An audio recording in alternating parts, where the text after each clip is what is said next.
Hey guys, this is Charlie subbing in for TheTopher to bring you driving experience from the all-new 2025 Aston Martin Vanquish. Only 1,000 units of these will be made for the 2025 model year, and because I made the decision to come out here to Southern California, I have the opportunity to get some driving time with them. So I hit Chris up and I said, hey, would you like some Aston Martin Vanquish footage? And he said, yes, that would be great. So today we're going to go for a little drive up one of my favorite roads, Ortega Canyon, and talk about what this GT supercar means here in 2025. So let's hop out and take a look at it. Just a hair over $500,000 as you're seeing this. Supersonic Red, I believe, is the name of the color. I'll put the window sticker here in front of you, or at least the build sheet. It's kind of fun to look at a build sheet for a car this impressive.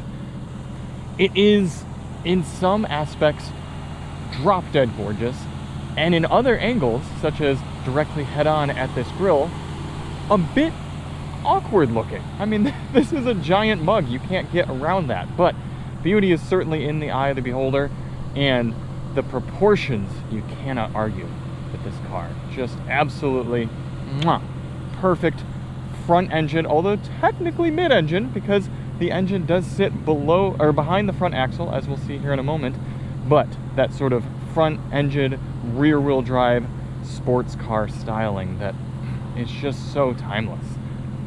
Let's get around and we'll take a look at these wheels here in a moment.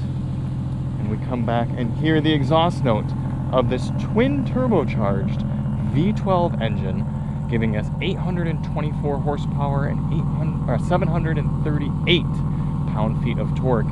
And yes, all of that power is delivered solely to these back two tires. So, despite these Pirelli P0 tires, this thing gets a little squirrely. You really got to be careful. 325/30 ZR21s on the rear. Standard carbon ceramic brakes. Honestly, a really beautiful wheel option here as well. I love that they're kind of just standard, very open looking, almost race style wheels. What do we have here in the front for sizing? 275/35 ZR21s, 103Y speed rating there. Got some Aston Martin V12 lettering there on the side. Yeah. Now, hopefully the lighting is going to be okay. We are going to be driving into the sun a little bit, and this car comes with a non-coverable glass panoramic sunroof, as we'll see when we're inside. Kind of starts off some of the strange decisions for a car that costs $500,000, such as no front end lift.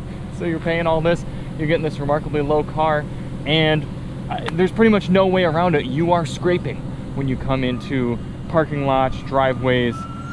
It's very tough to avoid that, so it's been tough throughout the week. Let's take a quick look at the trunk, because at the end of the day, this is a GT car. If you are of the means, you would use something like this Vanquish to go on a trip, because it actually is quite a great grand tour. So you could fit some suitcases in there. I wouldn't be surprised if Aston Martin will happily charge you for some bespoke luggage that will fit in there perfectly. Beautiful badge. A little bit of back seat space there for putting things, some parcel shelf action, and the subwoofer for the 15-speaker Bowers & Wilkins sound system. Got a dedicated review on that. We'll put the link below if you want to see it. It has a characteristic Bowers & Wilkins sound to it. I wouldn't say it's necessarily befitting a $500,000 car, but it's good. It's solid. Something else that is pretty darn cool, though, is this is one of the very first cars on the market to offer Apple CarPlay Ultra. Now, I know TheTopher is a big fan of Apple CarPlay. He's always using it, and it's hard not to. Apple CarPlay works really, really well. I myself am an Android user, but I do admittedly prefer Apple CarPlay over Android Auto. I have both phones. I'm familiar with both ecosystems, and it's been really cool using Apple CarPlay Ultra in this car. So it's essentially the next evolution of Apple CarPlay. I'm going to do a full video on that as well. You can check the link below if you want to see more on it. But what you'll see is that we have a more advanced version of Apple CarPlay here in this center infotainment screen that's built nicely into this carbon fiber dash. But you start to see some more information, such as climate control built right in, and vehicle settings right here. So these are the same settings that you'd get in the home screen of the Vanquish rather. I'm sure I'll say Vantage a few times throughout this review, but you can get to it here right from Apple CarPlay. And this is even being powered by an iPhone 13 mini. So you can go all the way back to an iPhone 12 as long as it's running iOS 18.5. And this still is responding better and working smoother than most built-in head units that I use for cars here in 2025. And then you move in front of us and you actually get a customizable gauge cluster that is running Apple CarPlay Ultra as well. So it's built in with the car. You still get vehicle information such as coolant temps and fuel remaining, odometer, but you still get customizable gauges and information that you see running off your iPhone. So that's pretty cool. Other than that, a bit of a strange mixture of materials for a $500,000 car. We've got touch-sensitive buttons that you'll see there. You'll often find yourself accidentally turning on heated and ventilated seats, but we do have cool physical roller controls for temperature, fan speed, and volume. Drive mode selector right in the center of the car. We go over into Sport Plus. Anytime, there we go. We get some louder exhaust and firmer suspension for the adaptive suspension. We'll start off in GT mode, however. Seat controls over here on the center console, which is actually kind of cool because then if you want to adjust the passenger seat to more easily reach behind and put things behind the seat, it's very easy to do so. So that's actually pretty thoughtful. The first portion of this drive, we're just going to go out and drive some of these sweeping roads in GT mode. And for a lot of the drive, I'm going to let the car do the talking. This is one of those cars that is so much of an experience more so than a spec sheet. It just has to be experienced.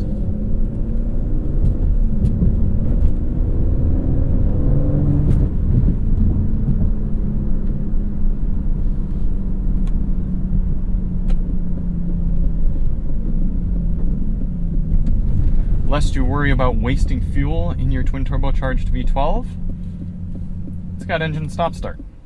Come to a light, motor shuts down and then has to work a little hard to get going again. Now mind you, we are at half a tank of fuel. I just reset our trip computer. It'll be interesting to see what sort of fuel economy we get. Hopefully we can make it back on this fuel. It is thirsty.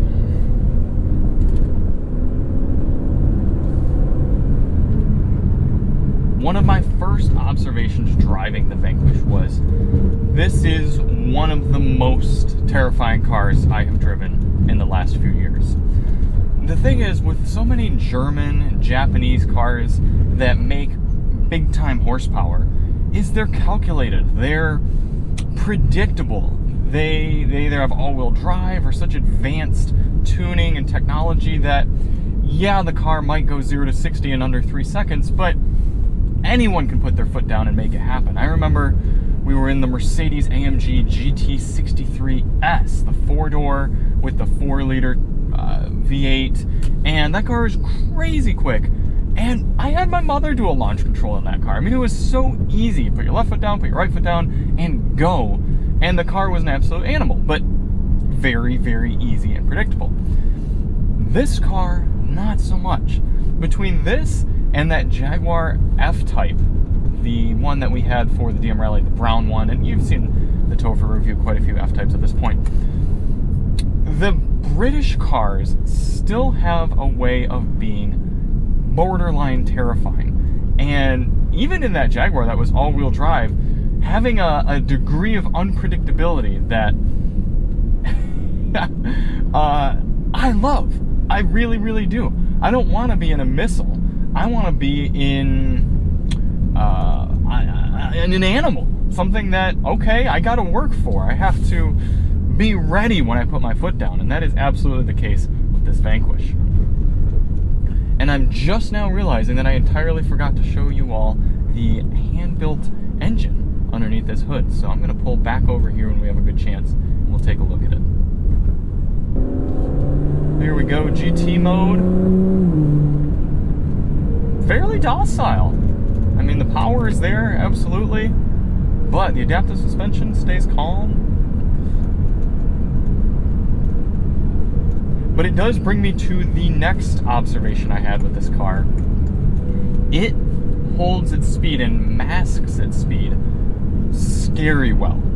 I'm doing highway speeds right now, and it feels like I'm simply crawling along at 35 miles per hour. Between the gearing with this bespoke 8-speed transmission, and the power and the aerodynamics and the plantedness of this car, you really, really have to be careful getting up to way too high of speeds with this. Thank goodness it has standard carbon ceramic brakes in order to bring this down to speeds that are advisable.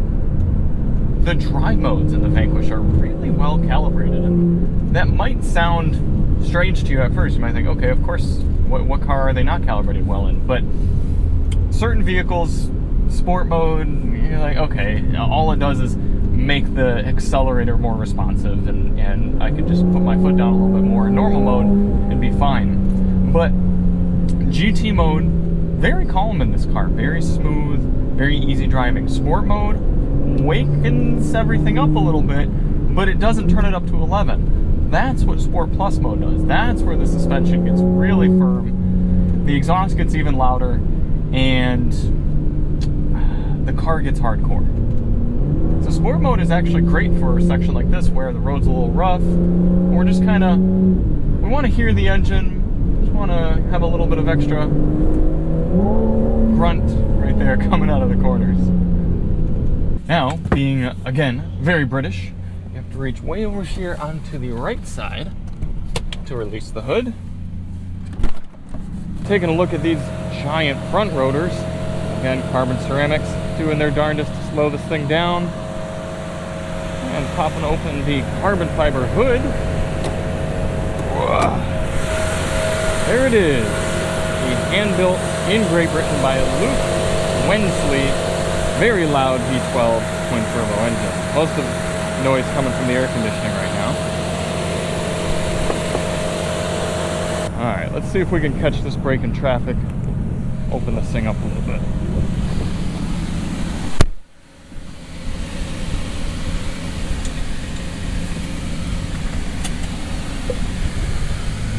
You'll just have to bear with me a little bit with HVAC fan noise, because with this glass roof and the sunshine, this GoPro likes to get hot.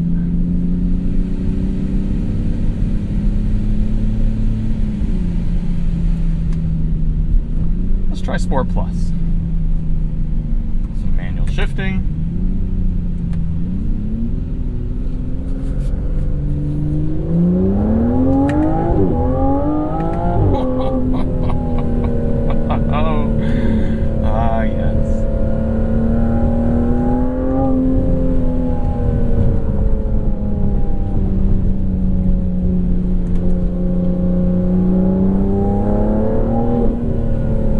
Those turbos start to kick in.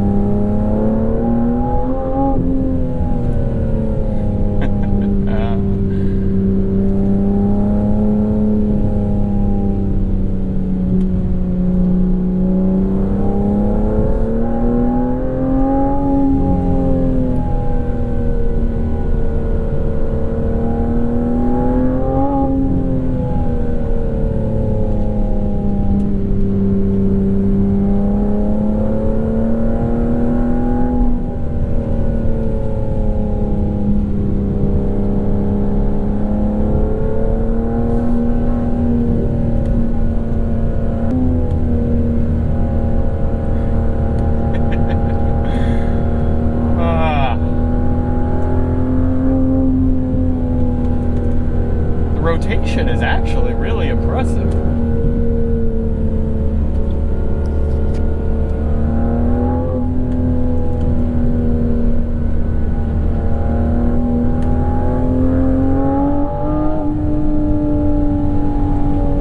It does sound like we've got a decent bit of fake engine noise. I'm going to turn the exhaust back to quiet, see how that sounds. There goes our iPhone.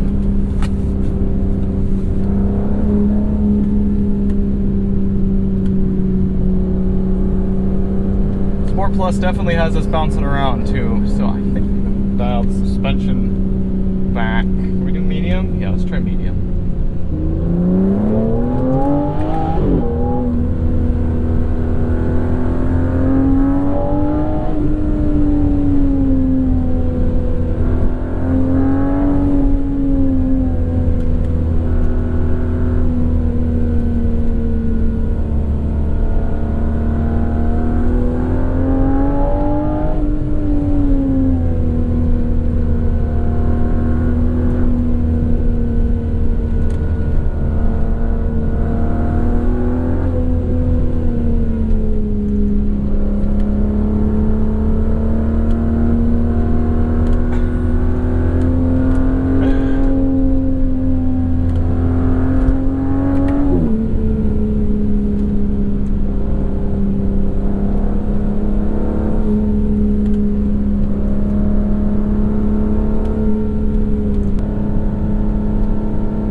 So much character, and that is what is going to make me remember this car for a long time, is the character to it.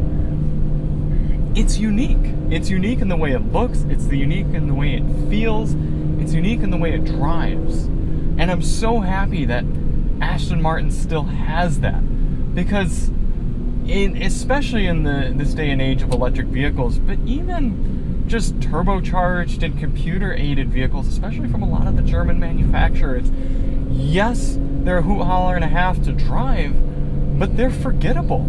You go out, you romp around on them, you toss them, and then you give them back or you put them away or whatever, and you go on with your life. And there isn't that memory there that's really burned into your mind. I'm never gonna forget this car. It's so unique.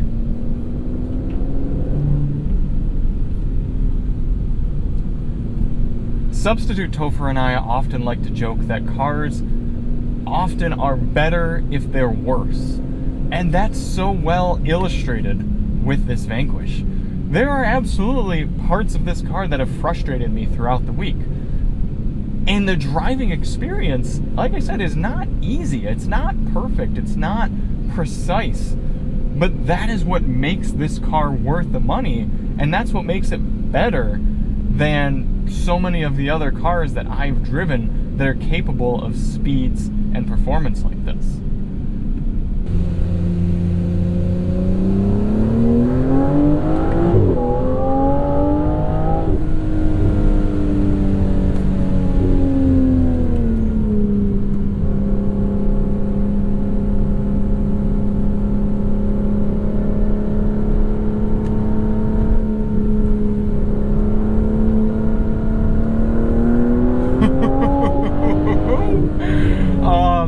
Wants to step out, it really does. And don't get me wrong, the stability control is doing a fantastic job of keeping me alive, but there is an element of it where, oh gosh, if I had it off, I would have to be so careful. And I still do. I mean, this car could get away from any sort of computer.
driving than simply getting as quickly as possible from A to B. And I know that a lot of this video has been keeping the revs up and going fast and getting on the brakes, but I'm enjoying this car just as much in GT mode cruising around as I am in Sport or Sport Plus pushing it closer to the limits.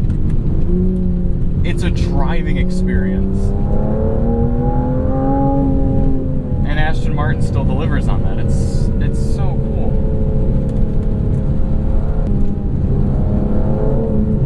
This is a car worthy of its flagship tier. And if you're one of the 1,000 individuals who gets to own a 2025 Aston Martin Vanquish, kudos. You've got something special.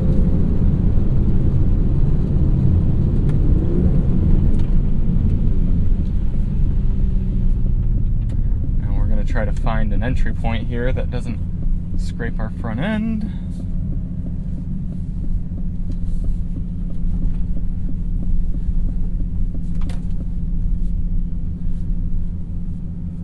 Buy experiences, folks, not machines. Oh, 8.2 miles per gallon there at the end of our 20-mile drive.